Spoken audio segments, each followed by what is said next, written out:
It's Christmas in July. Merry Christmas. Let me know in the comments if you prefer this one or you prefer this one. Stick around. I'm going to show you how to build this on the CNC. I made a larger scale of this one for my mom for Christmas last year. It stood on the ground and stood 4 feet high. I wanted to make one that's a more tabletop version. I figured more people may want this compact versus the taller one. You can set this on top of a cabinet, a mantle, battery operated. Very simple to build if you want to build it. All it takes is like 6 inches of an LED light strip. One of those that comes with a battery pack and remote. 12-inch by 24-inch piece of wood. But today I'm using a much larger piece of wood. This is about a 4 foot by 2 foot piece. If all goes well, I can make 4 of these in one sheet. For this video, we're going to do 1. Today I'm using pine instead of poplar. This is actually my first cutout with this new design. If you're a CNC person, you know good and well that this probably won't be the final. Again, I've done the bigger one. I already had that concept in mind, so I think this one will go well. I screwed it down this time, just places I wasn't going to cut. Here, here, here, and here. There is my center point. Hopefully I won't screw this piece of wood up, because if you saw my first video, I accidentally used the wrong bit, and I end up having to go get another piece of wood, and this would cost me 4 pieces of wood compared to that one. It is pine, a little cheaper wood, but still, I don't like to waste any wood. That's what she said!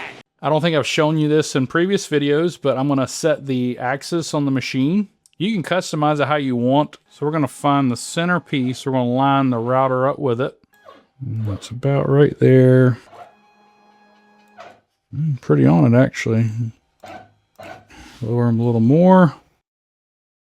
I think we're a little right. All right, there we go. We're touching the wood just barely. So I'm going to set 0. My project that I'm working off of is right here in this quadrant. So it's going to know that that point is there. If I had something over here, it would know to come over here. And yes, I know my workshop is a mess. Cutting time is only 38 minutes. It's a lot quicker than the job I did yesterday, which was a American flag. About 16 inches by, I don't know, 28 inches. Took like an hour and 50 minutes. All right, here we go.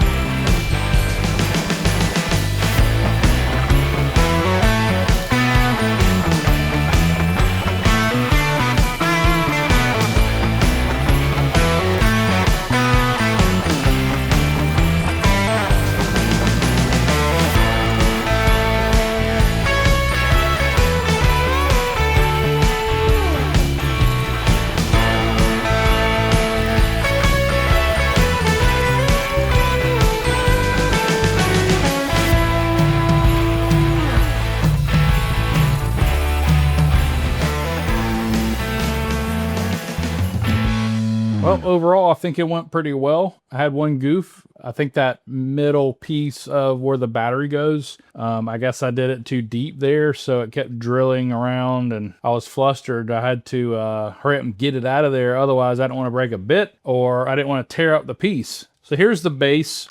This is kind of like the tree stand, if you will. I did the bottom piece 1/4 inch smaller than the top piece, just to give it a little reveal. This is the underside. The battery pack will go under there. You see that little line there?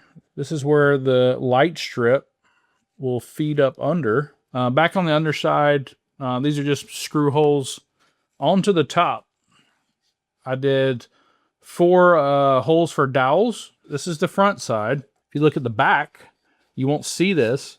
Almost a 1/4 inch beveled out area for the light. So this will sit into here. This will sit like this. You got your tree standing up. And then this is the back piece, which will just go behind it to give you that Christmas tree on Christmas tree kind of look. We want to see some light, of course, through the holes. We want to see some light on the back side. Probably drill a spacer at the top here with a screw just to secure it at the top. If anyone knows where I can find the battery cover for this caliper measuring device, let me know. I lost one, I ended up having to buy a whole new one. If someone sells that battery cover, I'll just buy a battery cover and be able to use my other one too. One thing I'll note when I do another one of these is I think this compartment is a little too big. I guess bigger is better, but we do have to fit all these wires in here. We'll need to make sure the lights, the LEDs get through here. So there's our base. The sticky part on these is terrible. So these lights you can cut one less piece off, which I'm able to do. It just leaves with this. Just want to see how this unfolds before we keep going further. So far so good. So then we got this piece here, which will kind of sit there like that. And grab my remote, see if this thing works. So one bad thing about this remote is you have to get kind of close. Looks like you got to be kind of looking right at it for the holes. This is only like 13 inches tall by 10, 11 inches wide. So it's not very big. Let's get sanding. I take it this is the remote sensor, what it looks like. I know some of them have them kind of sticking out. Would be nice. That way I can maybe drill a hole and have it go through it or something. This is like a $12 light, so I can't really complain. And I think you get two of them.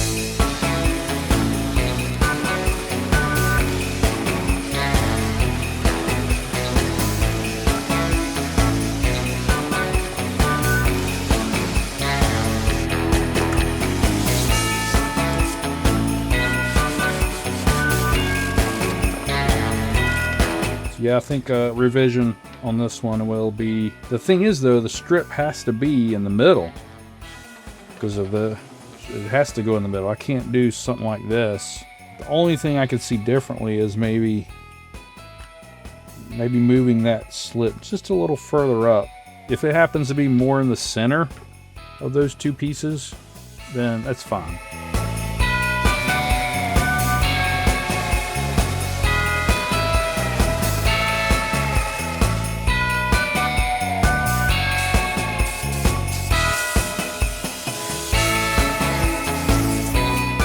I'm only staining these two pieces here. The base, the tree base. The two pieces, the tree, those will be painted. The base will definitely be like, I don't know, like a dark walnut, something like that. Always use the Minwax pre-stain wood conditioner. And I think you have to let this sit for 10 minutes, 15 minutes before you put some stain on there. Let that dry for a few minutes, gonna wipe it down, then we'll do some stain.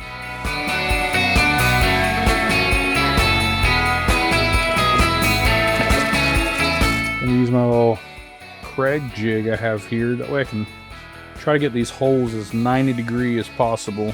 Found my 1/4 inch bit. Since I didn't do this step on the CNC, I'm going to go ahead and drill a pilot hole for screw up here. Hopefully our little spacer will be enough. Put that right there. And all right, next off we're going to do our Nifty Build stamp, and just going to eyeball this. I normally like to use this as a straight edge. Draw me a little line there, and just to give me a guiding point.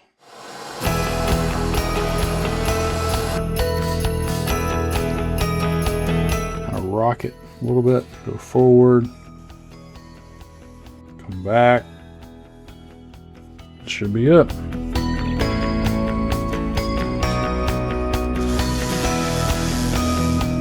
Alright, got our Nifty Build stamp. Alright, that wraps up day one. Tomorrow I'm going to lacquer. I'm going to paint these two trees, and then we're going to put it together.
the holes there. It's supposed to symbolize lights on a tree. You can see through it, which is kind of the goal. I think those could be a little bigger, just because of the angle you look at it.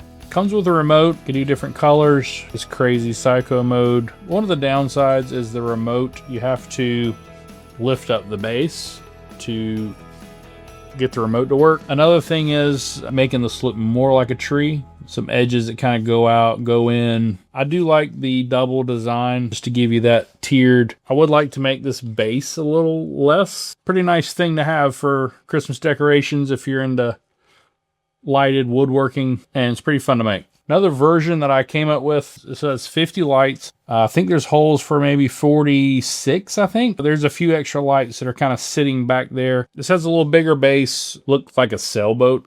So I was like, I got to make some changes to this. I also painted it green just to give it more of a tree-like. The lights make it too perfect. I like how the back is hidden. You can't see the lights, the back of the lights. Definitely takes longer to build this one. I have to pocket the whole back of it because it's like a lid almost. I think it probably gives maybe a little more Christmassy look due to all the lights. They both serve their purposes, I think, in different ways. Check out my website, niftybuildusa.com. You'll be able to see these both on my online shop. If you like this video, be sure to subscribe to the channel, like the video, and we'll see you on the next build.